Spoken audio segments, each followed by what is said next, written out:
السعال هو عرض وليس مرض.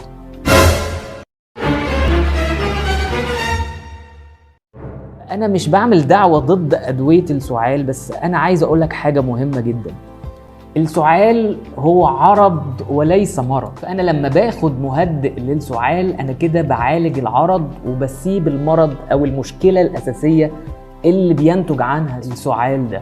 فأنا عايز أقولك إن بالأحرى والجدير بالانتباه ان انا اشوف المشكله اللي عندي اللي سببت لي السعال ده، اروح لدكتور اشوف ايا كانت المشكله في جهازي التنفسي ايه، او ممكن كمان تكون ملهاش دعوه بجهازي التنفسي، واعالجها ويشخص لي الدكتور المرض اللي عندي، يديني علاج مناسب. فبالتبعيه بما ان الحاله المرضيه اتعالجت، السعال كمان هيقل، وانا كده اكون اتخلصت من مشكله الكحه دي، وفي نفس الوقت عالجت المرض وليس العرض.